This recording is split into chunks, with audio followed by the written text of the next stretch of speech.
जय गुरु जी, शुक्राना गुरु जी, अनंतम शुक्राना गुरु जी। संगत जी, आज हमें घंटी का सत्संग मिला है और उन्होंने हमें व्हाट्सएप पे रिकॉर्ड कर भेजा है, तो आइए सत्संग स्टार्ट करते हैं। जय गुरु जी। भूल हो जाए तो गुरु जी, संगत जी प्लीज क्षमा कीजिएगा और अपनी ब्लेसिंग्स पूरे संगत परिवार पे बनाए रखिएगा। जो अंकल आंटी जी हमारा सत्संग शेयर करते हैं, उन पर भी अपनी ढेर सारी ब्लेसिंग बनाए रखिएगा, उनके परिवार में ढेर सारी ब्लेसिंग्स बनाइएगा। संगत जी, मेरे हस्बैंड को लेके काफी सारे सत्संग मैंने शेयर किए हुए हैं, जिसमें मैंने बताया कि शादी हुई थी तब सब कुछ ठीक था, ये ड्यूटी भी करते थे, जॉब भी करते थे। इन्होंने डिप्लोमा किया हुआ था, तो उसमें ये एनिमेशन के काम में ये जॉब करते थे। उसके बाद मैं एक साल के करीब सब कुछ ठीक रहा। उसके बाद जो है इन्होंने मेरे को चीट करना भी शुरू किया, लेकिन मुझे उस चीज का पता मुझे 2-4 महीने पहले ही चला है। और इनकी तबीयत इतनी ज्यादा खराब हुई कि कुछ कह नहीं सकते थे। इतने सारे डॉक्टर्स बदले, सीटी स्कैन, एमआरआई, हर चीज कराई, लेकिन किसी में कुछ भी नहीं आता था। बस इनके सीने पे जो है वो पौड़ी के पास में दर्द रहता था। न जाने कितने वैद्यों को दिखाया, बहुत सारे तांत्रिक बाबाओं सबके पास गए, और हालत इतनी कंडीशन खराब थी कि इनको एक जना पकड़ता था पीछे से, और ये एक आगे से बैठ के मतलब उनको सहारा देके जब कुछ खिलाते थे। सारा दिन ये आंखें नहीं खोलते थे, पड़े रहते थे। कंडीशन ये थी कि ये इतना डर बैठ गया था कि कभी भी कुछ भी हो सकता था। मेरी एक बेटी थी और मैं उस टाइम 8 महीने की प्रेग्नेंट थी। मेरी दूसरी बेटी जो मेरे पेट में थी उस टाइम, तो इतना बुरा टाइम देखा। उसके बाद में माता रानी की कृपा से, आशीर्वाद से, माता रानी ने मेरी सुहाग की रक्षा की। इसके लिए आपको बहुत बहुत धन्यवाद माँ। सबने बताया कि आपके पितृ उठे हुए हैं और किसी ने कुछ कराया भी है। तो फिर बहुत सारे तांत्रिकों को दिखाया, लेकिन कुछ फायदा नहीं हुआ था। फिर उसके बाद में एक तांत्रिक को और दिखाया, तो वहाँ वो मोमडन थे, लेकिन वहाँ जाने के बाद करीबन बहुत बार हम वहाँ पे गए, 10 से 15 बार करीबन गए वहाँ पे। फिर उनको वहाँ से आराम लगना शुरू हुआ। उन्होंने हमारे पितरों को बोला, अपने पितरों को एक जगह बिठाया, जो भी उन्होंने किया वो किया, लेकिन पूरी तरह से वो वहाँ से भी ठीक नहीं हुए। फिर बाबा नीम करौली जी ने इनको अपने आश्रम बुलाया, वहाँ इनको ब्लेस किया। उसके बाद से इनका दर्द अब उनकी कृपा से नहीं होता है। उसके लिए अनंतम अनंतम शुक्राना बाबा नीम करौली जी, माता रानी, कुल देवी माँ, देवता महाराज, आपको बहुत बहुत धन्यवाद। और अब तब वो सब ठीक हुआ, तो उसके बाद में फिर उन लोगों ने जो ब्लैक मैजिक जब इनके ऊपर नहीं हुआ कामयाब, तो उन्होंने मुझ पे कराया। उसके बाद पिछली दिवाली पे मैंने खुद को मारने की कोशिश की, मैंने जहर पी लिया था। तब वो मैं पता नहीं कैसे बच गई। तो उसके बाद मैं रो रही थी बड़ी बड़ी। मेरे हस्बैंड भी मेरे साथ नहीं गए थे कि क्या खाया क्यों खाया, वो नहीं गए। मेरे जेठ जेठानी मुझे लेके गए थे। मेरी सास भी मुझसे नहीं बात कर रही थी, और मैं नहीं जानती थी कि मेरे साथ क्या हुआ है, मैंने ये क्यों किया है। बट गुस्सा इतना चढ़ा था कि छोटी सी कोई झगड़ा हुआ था मेरे सास के और मेरे बीच में। झगड़ा भी नहीं हुआ था, एक नॉर्मल बात हुई थी कि आप ये सामान रख दो। उन्होंने बोला मैं नहीं रखूंगी, तो जो करना कर, मैं कोई काम से हाथ नहीं लगाऊंगी। उन्होंने इस तरह से बोला, और मैं सुबह से काम में लगी हुई थी। और मेरे हस्बैंड भी मुझसे ठीक से बिहेव नहीं करते थे, उल्टा ही बोलते थे तू ये गलत है, मेरी आवाज ठीक है, ये वो। तो कहीं ना कहीं ये चीजें भी मेरे दिमाग में बैठी हुई थी। तो उस टाइम इतना अमावस थी, दिवाली थी, दिवाली की सुबह में ये सब मैंने जब मेरी सास ने ऐसे बोला, तो मेरे हस्बैंड भी आए। उस टाइम क्या हुआ, तो वो भी मुझसे बहुत झगड़ा करने लग गए। और नीचे मेरे जो जेठ जेठानी थे वो सुन रहे थे। मैंने कहा, आप तो दूसरों के यहाँ जाके करती, मैं हूँ आपका, और दूसरों के यहाँ जाके आप सारा काम भी करवा देती हो, लेकिन मैं तो बस आपसे छोटी सी नॉर्मल चीज बोली है कि पूजा का सामान आप रख दो, मैं घर का काम देख रही हूँ। सो ऐसे बच्चे भी परेशान कर रहे हैं, तो ऐसे करके उन्होंने बोला, तो मैंने वो यहाँ से चले गए मेरे हस्बैंड घर से उस टाइम पिछली दिवाली पे। और तो मैंने ये सब कर लिया। और फिर उस टाइम जब मैं बच गई, उसके बाद गुरु जी के मैसेज आना शुरू हुए। शायद उस दिन 7 तारीख थी, मुझे कंफर्म याद नहीं है, लेकिन हाँ दिवाली के तो 2-4 दिन बाद ही गुरु जी का मैसेज पहली बार आया। तो और वो सारे जितने भी मैसेज टेलीपैथी के जरिए आ रहे थे, वो सब मेरी सिचुएशन से रिलेट कर रहे थे, मेरी जिंदगी से। ऐसे लग रहा था कि मेरी जिंदगी की कहानी इसमें चल रही है। और फिर लगातार यही पूछ रही कि आप हैं कौन, आपको सब कुछ कैसे पता है। और उस टाइम में पूरी मेरे बॉडी पर स्वेलिंग आई हुई थी, पेट पे बहुत ज्यादा। तो उससे भी रिलेटेड सत्संग आ रहे थे। ये बोला था कि तेरे ऊपर किसी ने मारण क्रिया की है। और वो जब गुरुजी ने मुझे मेरा हाथ पकड़ा और मुझे उस दर्द से बाहर निकाला, उसके बाद मैं अपने मायके चली गई। वहाँ भी मैंने मम्मी और अपनी सिस्टर को बताया गुरुजी के बारे में, वो भी उनकी संगत बन गई। मेरी मौसी जी की बेटी वो भी उनकी संगत बन गई, सभी गुरुजी को मानते हैं। मेरी ससुराल में सिर्फ मैं इंग्लिश से जुड़ी हुई हूँ, गुरुजी ने मुझे जोड़ा खुद से। वो चीज़ों की असर नहीं हुई कि मेरे हस्बैंड पे मारन किया कि वो विफल रही, उसके बाद मुझ पे मारन किया कि मेरे बच्चों पे मारन किया कि घर में बहुत ज़्यादा नेगेटिविटी फैलाई। आए दिन अभी मुझे लाल धागे, कभी कुछ कोई ना कोई चीज़ें, कभी खून के छींटे, कुछ ना कुछ आए दिन देखने को मिलता है घर में। कभी कोई बताशे लग जाता है लगातार घर, वो भी 3-3 बताशे लगातार 7-8 दिन लगातार मुझे मिले। नहीं जानती कौन कर रहा है, लेकिन गुरुजी तो सब जानते हैं। उसके बाद में और वो धीरे-धीरे साथ के साथ बैकफायर भी हो जाता है और मुझे पता भी चल जाता है कि कौन कर रहा है। यकीन नहीं मानेंगे संगत जी कि जो मेरा अपना खून है वो ही मुझे दगा दे रहे हैं। उसके बाद फिर मेरे हस्बैंड को वशीकरण किया कि वो और लड़कियों और लेडीज़ों के पीछे चले आए, ये सब भी हुआ, ये दर्द भी मैंने झेला है। और अभी भी मुझे कहीं न कहीं लग रहा है कि आज भी वो कहीं न कहीं किसी और के साथ फँसे हुए हैं। अब मैंने ये अरदास करना ही छोड़ दिया कि ये सही कर दो गुरुजी, वो सही कर दो।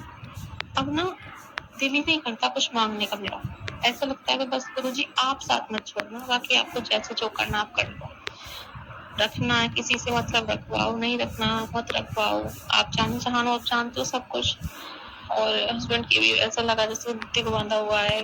मैं जिस काम के लिए मना करती हूँ, मेरी कसम खाते हैं कि नहीं करूँगा, वही काम वो करते हैं। कसमें तो इतनी झूठी बहुत खाते हैं, बच्चों की, मेरी, सबकी खा जाते हैं, देवी मैया की, सबकी कसम खा जाते हैं। बस यही है उनके साथ कुछ गलत ना हो। अगर उनके साथ कुछ गलत हो रहा है गुरुजी, मान लो कि कोई ब्लैक मैजिक किया है, किसी ने कोई वशीकरण, उनकी बुद्धि बंधन किया है, तो आप उन्हें संभालिए। मैंने उनको अपने आप को, इस रिश्ते को आपके हवाले छोड़ दिया, अपने बच्चों को, घर को, सब कुछ।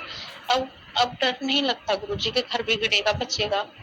मुझे आज भी सुबह में वो काफ़ी टाइम से ट्रेडिंग में कुछ कर रहे हैं पैसे इन्वेस्ट, तो मैंने कहा आप ठीक से पहले इसकी नॉलेज ले लो, कहीं ऐसा ना हो कि आपके पैसे भी डूब जाएँ। उनके एक फ्रेंड थे, उससे रिलेटिव गुरुजी ने सत्संग भी सुनवाए थे कि आंटी जी के ट्रेडिंग के ज़रिए बहुत सारे कर्जा भी हो गया था, पैसे भी डूब गए थे। तो मैंने उनसे यही बोला कि आप पहले क्लासेस ले लो, तो बोलते ठीक है मैं क्लासेस ले लूँगा। एक दिन वो गए, दूसरे दिन ऐसा ही करते हैं। एक दिन वो क्लास की बोल के जाते हैं, मैं नहीं जानती वो क्लास कोई जाते हैं, कहीं और जाते हैं, कुछ पता नहीं, कोई कुछ नहीं बताते और पता नहीं किससे मिलने जाते हैं, क्लास में नहीं जाते हैं। तो एक दिन गए, फिर वो आ गए। उसके बाद दूसरे दिन मैंने कहा जानी नहीं है क्या? तो मैंने सुबह उठाया उनको, तैयार हो गए अच्छे से और रात को ही मैंने उनको बात करते हुए सुना था अपने फ्रेंड से कि मैं क्लास नहीं लेना चाहता और देख के क्या कुछ हो सकता है, अगर हो सकता है तो मैं यहीं से क्लास ले लूँगा, थोड़ा बहुत नॉलेज मुझे इसके बारे में है। तो उन्होंने क्या है कि वो सामने से तो उन्होंने बोला नहीं कि मैं कोचिंग नहीं करना चाहता हूँ अब। तो सीधे-सीधे वो जा रहे थे, उन्होंने बोला था कि 3 दिन 7 से 10 की कोचिंग है और 3 दिन जो है सो 10 से 3:30 की कोचिंग है। तो मैंने कहा ठीक है। तो आज वो 7 बजे निकलने वाले थे। मैंने टिफिन लंच सब तैयार कर दिया, उनका नाश्ता भी दे दिया, तैयार होके वो निकल ही रहती। तो उनके एक भैया ने पूछा कि कितने बजे तक आओगे? तो उन्होंने बोला 2:30 बजे तक। तो मैंने उन्हें सामने से नहीं टोका, मैंने फ़ोन पे मैसेज किया कि आप बोल रहे थे कि 7 बजे जिस दिन जाना होगा उस दिन आप 10 बजे, 10:30 बजे तक आ जाओगे। तो फिर आप 2:30 बजे का क्यों बोल रहे हो, इतना टाइम क्यों? तो इसी बात को, एक छोटी-सी बात को लेकर वो ऊपर आए, मेरी सास के सामने ही मेरे से उन्हें बहुत तेज़ आवाज़ में चिल्लाए मुझ पे। मैंने कहा मैंने क्या गलत बोला? आप देख लो मैसेज में, मैंने ये सिर्फ़ यही बोला कि आप 10 बजे आने वाले थे, 2:30 बजे क्यों आओगे? कहीं कुछ और काम है? बस यही जानना चाहती थी। तो उन्होंने मुझे गालियाँ देना शुरू कर दी। मेरे हस्बैंड ऐसे थे कि ना तो कभी मुझसे बदतमीज़ी से बात करते थे, ना ही कोई, मैं क्या ही बताऊँ संगत जी। पिछली बार उन्होंने मुझ पे हाथ छोड़ा, उन्होंने मुझ पे हाथ उठाया। मैंने इस चीज़ को लेके ऑब्जेक्शन किया था कि आप जब आप कहीं तीर्थ स्थान पे जा रहे हो तो आपको अपनी फैमिली के साथ जाना चाहिए, ना कि गाँव की लड़कियों या अपने दोस्तों के साथ। तो इस चीज़ को लेके मैंने उनसे बोला 1-2 चीज़ें कि आप उनके साथ क्यों गए थे? लड़कियों के साथ आप फ़ोटो खिंचा रहे हो और ये भी नहीं कि आप खिंचा रहे हो तो मुझे तो दिखाना चाहिए कि हाँ भाई ये लोग गए। ऊपर से मुझसे झूठ बोल रहे हो कि मैं सिर्फ़ अपने दोस्त के साथ हूँ, मेरे साथ और कोई नहीं, जबकि 2 लड़कियाँ और उनके दोस्त और उनके साथ में 2 लड़कियाँ गाँव की ही और थी। तो इस चीज़ का मैं क्या मतलब निकालूँ? और सामने वाली गली में वो लड़की भी इनको ताड़ती रहती है लगातार। मैं आए दिन देखती हूँ इस चीज़ को और जिस दिन से मैंने उनसे बोला है कि ये लड़की आपको क्यों देखती है, उस दिन से उसने देखना कम कर दिया है, बंद कर दिया। तो इस चीज़ का मैं क्या मतलब निकालूँ? और मैं कहाँ-कहाँ से रोकूँ आपको? तो गुरु जी के ऊपर छोड़ा। ये शादी भी मेरी मर्जी से नहीं हुई थी, मैंने माता रानी के ऊपर छोड़ा था। माँ, आपको अगर लगता है ये रिश्ता सही है, सब कुछ सही है, तो आप प्लीज आपके ऊपर छोड़ा, जो मेरे सही हो आप वो कीजिए। और फिर से वही बोल रही हूँ गुरु जी, माता रानी, आज भी बहुत सारी उल्टी सीधी गालियां देके और बोले इसको छोड़ के आऊंगा, तो मेरी सास बोली क्यों छोड़ के आएगा, बिल्कुल नहीं जाएगी ये कहीं।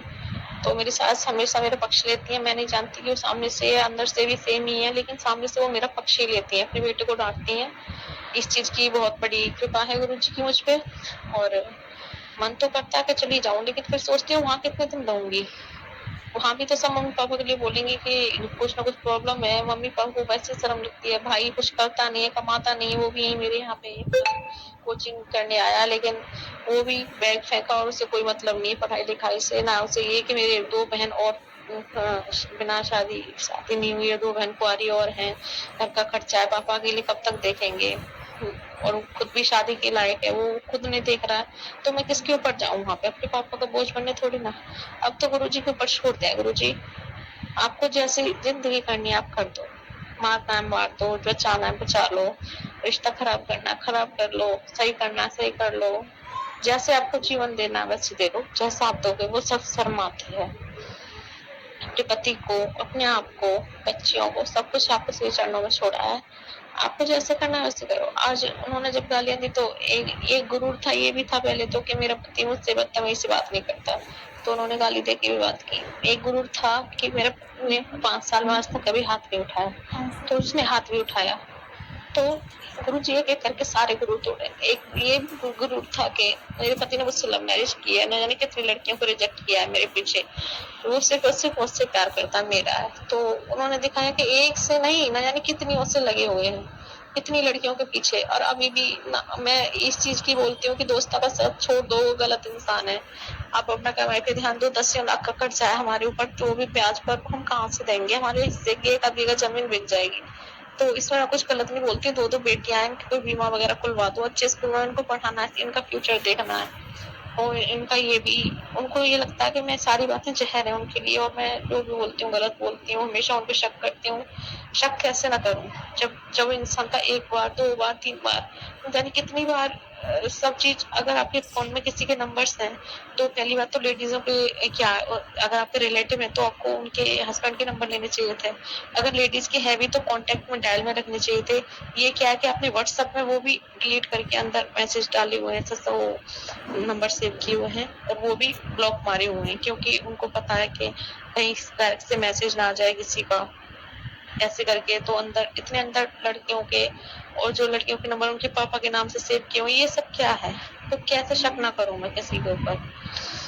खैर, जैसी मेरी किस्मत में लिखा होगा गुरुजी ने, वही मुझे मिलेगा। कोई ना कोई कर्म है जो गुरुजी कटवा रहे हैं। मैं इस परिस्थिति में भी आपका शुक्राना करती हूँ गुरुजी, कि आपने मुझे इतनी हिम्मत दी कि इन सब चीजों को मैं झेल सकूं। वरना मैं तो वो थी कि अगर कोई मुझसे ऊंची आवाज में बात करता था तो मैं सारा दिन मेरा रोते हुए निकलता था। लेकिन अब मुझे कोई फर्क ही नहीं पड़ता। गुरुजी ने ऐसा बना दिया है कि कितना भी हट कर लो, अब मेरे को फर्क नहीं पड़ता है। तो ना तो इस रिश्ते के खत्म होने से, ना इस रिश्ते के बचने से, क्योंकि अब पता है कि जो भी करेंगे गुरुजी करेंगे, जो भी होगा मेरे लिए अच्छे के लिए ही होगा। इसी के साथ मैं अपने सत्संग की तैयारी करूंगी। जय गुरु जी, शुक्राना गुरु जी। ओम नमः शिवाय। शिव जी सदा सहाय। ओम नमः शिवाय। गुरु जी सदा सहाय। जय गुरु जी। शुक्राना आंटी जी, शुक्राना गुरु महाराज जी, इतना प्यारा और ब्लेस्ड सत्संग हमें सुनवाने के लिए, हमसे शेयर करवाने के लिए आपका अनंतम शुक्राना गुरु जी। संगत जी, सच में जब ऐसे लाइफ में मतलब इतना वो हो जाता है, इतना ट्विस्ट आ जाता है कि हम कुछ समझ ही नहीं पाते। जैसे आंटी ने बोला कि अभी फ़िलहाल इनको कुछ समझ में नहीं आ रहा, उन्होंने सब गुरुजी के ऊपर छोड़ दिया। कहते हैं वक्त आने पे ना हर जख्म भर जाता है, चाहे वो आपके पार्टनर ने दिया हो, या आपके साथ किसी और ने और शख्स ने धोखा दिया हो, या किसी और इंसान ने आपके साथ चीट किया हो, कोई भी हो। तो जब वक्त आता है ना तो वो सब पीछे छूट जाता है, और जब गुरुजी की रहमत होगी ना तो इन आंटी पे ज़रूर बरसेगी और इनके हस्बैंड सही रास्ते पर आएंगे। अगर गुरुजी ने इनकी जोड़ी बनाई है ना तो गुरु महाराज जी ज़रूर इनकी हर मुराद को पूरा करेंगे। तो जय गुरुजी, शुक्राना गुरुजी, अनंतम शुक्राना गुरुजी। संगत जी, यदि आपको सत्संग अच्छा लगा तो प्लीज़ हमारे चैनल को सब्सक्राइब कीजिए, लाइक कीजिए, शेयर कीजिए, बेल आइकन को प्रेस कर दीजिए ताकि नए सत्संग की जानकारी आपको जल्द से जल्द मिल सके। संगत जी, यदि आप भी अपना सत्संग शेयर करना चाहते हैं तो आप भी हमें हमारे व्हाट्सएप नंबर पर लिखकर भेज सकते हैं, रिकॉर्ड करके भेज सकते हैं। आपके सत्संग भी और संगतों के साथ शेयर किए जाएंगे। संगत जी, सेवा हमें गुरु महाराज जी ने बख्शी, तो आप भी सेवा का भागीदारी बनिए। आप भी अपने सत्संग में रिकॉर्ड करके भेजिए, लिखकर भेजिए। जय गुरु जी, शुक्राना गुरु जी।